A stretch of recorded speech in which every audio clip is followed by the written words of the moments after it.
ذوالفقار علی صاحب انڈیا سے سوال ہم سے کر رہے ہیں کہ سر آج کل نماز جمعہ کے بعد کھڑے ہو کر کے درود و سلام پڑھا جاتا ہے،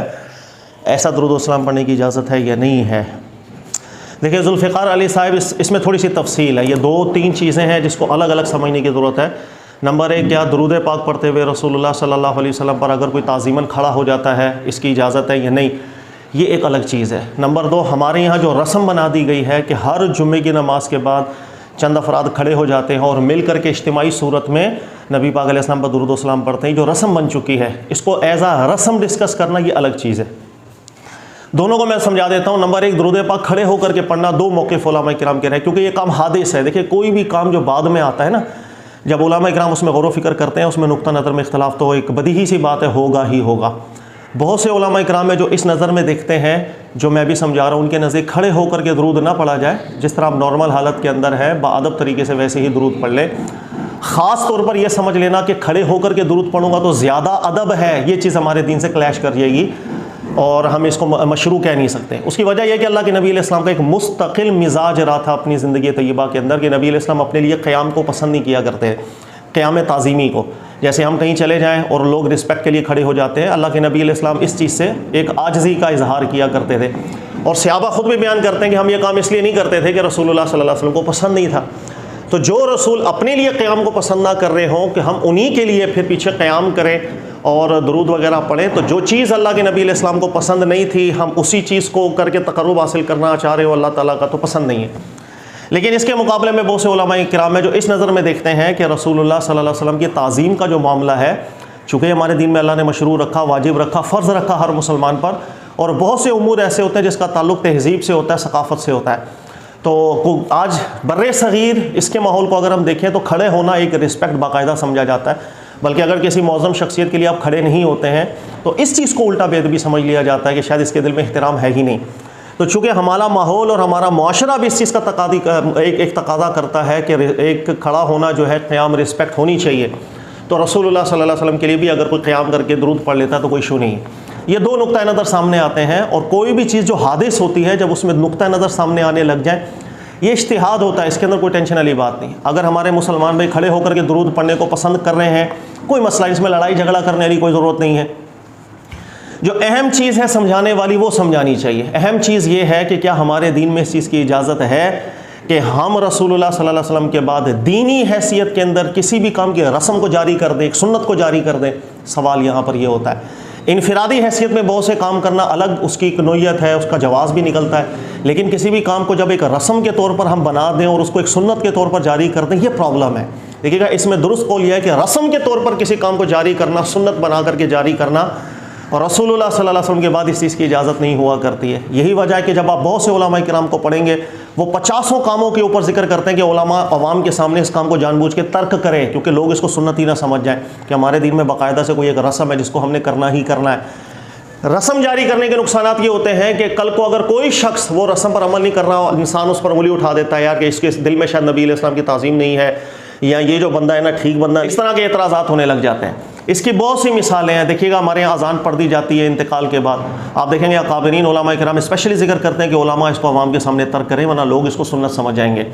کئی مستحب کام ایسے ہوتے ہیں کہ جو لوگ ایک اس انداز میں کرنے لگ جاتے ہیں واجب سمجھ کے، اس پر بھی علماء کرام یہ ذکر کرتے ہیں کہ اہل علم لوگوں کے سامنے جان بوجھ کر یہ ترک کریں تاکہ لوگوں کو سمجھ میں آئے کہ یہ کام کوئی واجب نہیں ہے ہمارے دین میں۔ کسی کام کو سنت بنا کر کے جاری کرنا، یہ اصل میں پرابلم پیدا کر دیتا ہے، جس کو ہمیں سمجھنا چاہیے۔ دیکھیں آج کل بہت سی چیزیں ایسی ہیں جس کو زیادہ سے زیادہ ہم جواز کے دائرے میں، اباحت کے دائرے میں ڈال سکتے ہیں۔ جیسے درود پڑھ لیا جاتا ہے اذان سے پہلے، اب اس کو دلائل کی حیثیت میں دیکھیں گے تو کئی علماء کرام ذکر کریں گے بھائی درود پڑھنے کی کوئی ممانعت نہیں ہے، اگر کسی نے اذان سے پہلے پڑھ لیا تو کیا مسئلہ ہے؟ بالکل کوئی مسئلہ نہیں ہے۔ لیکن جب اس کو رسم بنا دیا کہ ہر اذان سے پہلے درود پڑھا جاتا ہے، پھر یہ شعار بن گیا کہ جس مسجد کے اندر اذان سے پہلے درود پڑھا جا رہا ہے تو ہمیں پتہ چل جاتا ہے فلاں فرقے کی مسجد ہے۔ اب وہاں مؤذن اگر ترک کر دے، بھائی زیادہ سے زیادہ ایک جواز ہی ہے نا، اس کا سنت تو نہیں نبی علیہ السلام۔ اب جو مؤذن اس پر عمل نہ کرے، اس مؤذن بیچاری کی نوکری نکال دیتے ہیں ہم، اس پر الزام لگانا شروع کر دیں گے کہ یار یہ بندہ شاید بد مذہب ہو گیا، فاسق ہو گیا، بددین ہو گیا۔ یہ ساری وباؤں کے اندر انسان اس وقت پھنستا ہے کہ جس وقت کسی کام کو سنت بنا کر کے جاری کر دیا جائے۔ یہ چیز اہم ہے کہ کسی بھی کام کو جب آپ ایک اجتہادی نوعیت کے اندر ٹھیک سمجھ رہے ہوتے ہیں تو بس ٹھیک ہے، انفرادی حیثیت میں کوئی کر لے،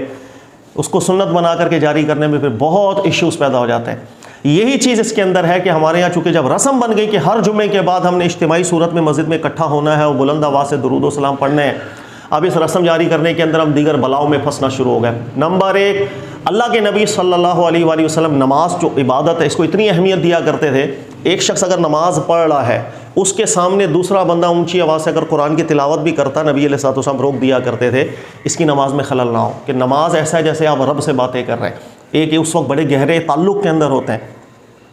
لیکن اگر ان کے سامنے اونچی آوازیں ہونے لگ جائیں گی نمازی ڈسٹرب ہو جائے گا، اس چیز کو ہمارا دین بالکل پسند نہیں کرتا۔ اس لیے متفق علیہ احناف، شوافع، مالکیہ، حنابلہ سب کو پڑھیں گے وہ یہ ذکر کرتے ہیں کہ نمازی کا احترام ضروری ہے، اس کے سامنے بلند آواز سے قرآن بھی نہ پڑھا جائے۔ لیکن آپ دیکھیں نماز جمعہ جیسے ہی ختم ہوگا اجتماعی صورت میں بلند آواز سے درود و سلام شروع ہوگا، کئی لوگ نماز پڑھ رہے ہوں گے، کوئی خیال نہیں کرتا اس کا، اس لیے کہ پھر ہم نے اس رسم کو کرنا ہی کرنا ہے، دیگر ہمارے جو دینی مفسدات ہیں وہ سامنے آنا شروع ہو جاتے ہیں۔ ایسا دوسری بات، مسجد کے اندر خود بلند آوازیں کرنا یا چیخو پکار ٹائپ کی آوازیں ہو جائیں، مسجد کی بھی بے ادبی ہے۔ مسجد کے اندر اللہ کے نبی علیہ السلام ادب و احترام بھی سکھایا کرتے تھے، اللہ کے گھر میں چیخنا چلانا اس کی اجازت نہیں ہوا کرتی۔ ہاں بلند آواز کرنا جہاں ہمارے دین نے اجازت دی ہم وہ کر سکتے ہیں، جیسے خطیب ہے وہ جب خطبہ دے گا آواز کو بلند کرے گا، امام ہے قرات کرے گا آواز کو بلند کرے گا۔ اس کے علاوہ اللہ کی مسجد کے اندر بلا وجہ اونچی اونچی آوازیں نکالنے کو پسند نہیں کیا گیا۔ اب یہی مسئلہ ہے کہ جس وقت ہم اجتماعی درود و سلام پڑھنے ہوں گے، اونچی اونچی سر لگ رہے ہوں گے، بلند بلند چیخنے والی آوازیں بن رہی ہوں گی، نمازیوں کی نماز میں خلل آ رہا ہوگا، ان سب چیزوں کو ہم بلاتے چلے جائیں گے، رسم ہم نے کرنی ہی کرنی ہے، اس لیے کہ وہ شعار بن چکا ہے۔ یہ پرابلم ہے، تو جو مسئلے ہیں اس کو ڈسکس کریں۔ ہم ان چیزوں کو ڈسکس کرنا شروع کر دیتے ہیں جو ایک اجتہادی نوعیت کی بن رہی ہوتی ہے، اس سے کوئی فرق نہیں پڑتا۔ اگر کوئی کھڑے ہو کے درود پڑھ رہا ہے اس کو ٹھیک سمجھ رہا ہے، ایک ثقافتی ہمارے یہاں تہذیب و ثقافت کے اندر اس معاملے کو داخل کر کے ٹھیک ہے، کوئی مسئلہ نہیں۔ ہاں کسی دوسرے شخص کو اس کا جواب سمجھ میں نہیں آ رہا، اوکے، لیکن قابل اعتراض بات وہ ہے جو اتفاقیہ طور پر ہے کہ نمازیوں کی نماز میں جو خلل ہو رہا ہے اس کا کیا، کہ یہ متفق علیہ طور پر احترام کی ہمارے دین نے ایک حکم ارشاد فرمایا۔ اس کے علاوہ مسجدوں کے اندر جو اونچی اونچی آوازیں چیخو پکار کی پیدا ہو رہی ہیں اس کا کیا،